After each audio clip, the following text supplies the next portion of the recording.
Hello दोस्तों।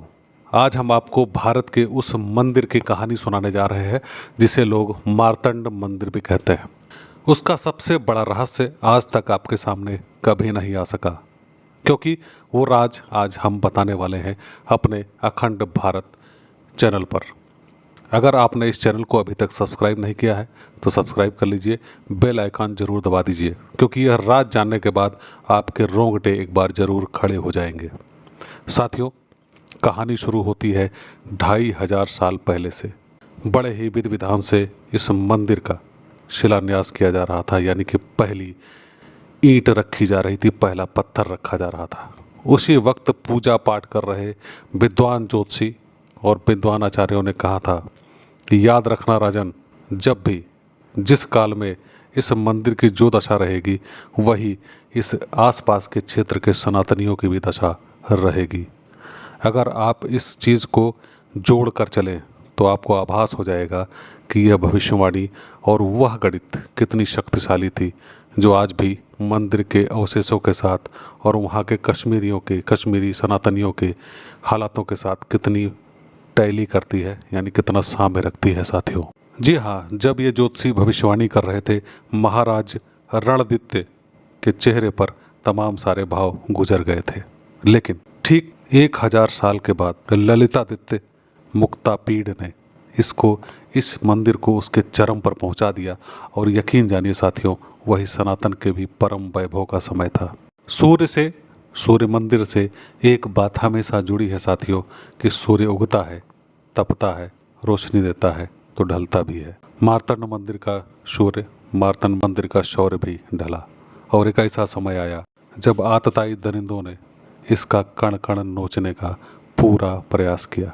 हमारे देश में लंबे समय से तरह तरह के फकीरी वेशों में घूम रहे सूफी संत, यानी कि भारत के इतिहास में लंबे समय तक सूफिज्म एक सॉफ्ट चेहरा इस्लामिक प्रचार का रहा साथियों।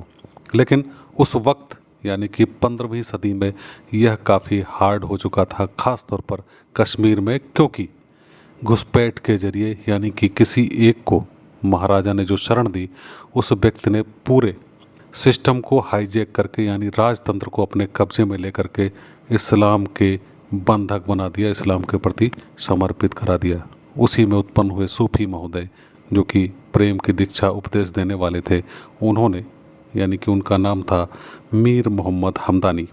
उन्होंने महाराज सिकंदर बुतशिकन, जो कश्मीर की राजगद्दी पर बैठ चुका था, बहुसंख्यक हिंदुओं को कहा कि इनका कन्वर्जन कराइए, इन्हें कत्ल कर दीजिए।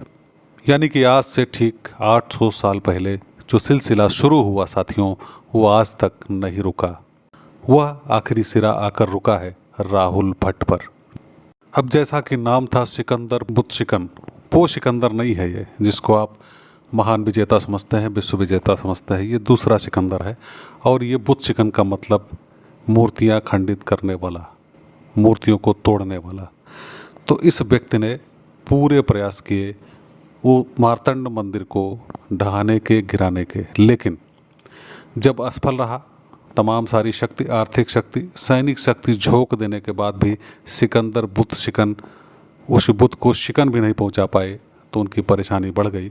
तो आखिर में उन्होंने उसकी शिलाओं पर, बड़ी बड़ी शिलाओं के नीचे बड़ी बड़ी भट्टियाँ बनाकर, खोद कर उसकी नींव के नीचे भट्टियाँ बनाकर आग लगा दी, ताकि पत्थर चटक कर चूर हो जाए। लेकिन फिर भी आज वह मंदिर आप देख सकते हैं किस दशा में है और बचा हुआ है। कमोबेश यही दशा कश्मीर में सनातनियों की भी है।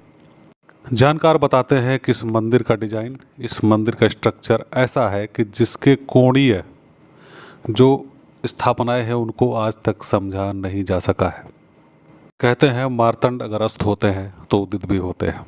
700 साल बाद वहाँ एक विशेष नवग्रह अष्टमंगलम की पूजा के मंत्रोच्चारण और उसकी ध्वनियाँ अचानक फिर गूंज उठी, और वहाँ फहराते भगवे ने संकेत दे दिया कि संभवतः सनातन का सूर्य फिर से उग आया है, क्योंकि उसी कश्मीर से धारा 370 अब हट चुकी है और 700 वर्ष बाद वहाँ विशेष पूजा भी की जा चुकी है, यानी कि 9 मई को। पूज्य मोहन भागवत जी ने एक वक्तव्य में कहा था कि अगर हम 1000 साल नहीं मिटे तो अब क्या मिटेंगे। निश्चित रूप से हम अखंड भारत बनाएंगे, प्रचंड भारत बनाएंगे साथियों। इस सफ़र में, इस साथ में, इस अभियान में आप भी जुड़ना चाहते हैं तो अपने साथियों को यह वीडियो शेयर ज़रूर कर दीजिए, ताकि हर बात, अखंड भारत की हर बात, सनातन भारत की हर बात सब तक पहुंचती रहे, लोग जागरूक होते रहें और जुड़ते रहें साथियों। फिर मिलेंगे इसी जगह पर, तब तक के लिए नमस्कार, जय हिंद, वंदे मातरम।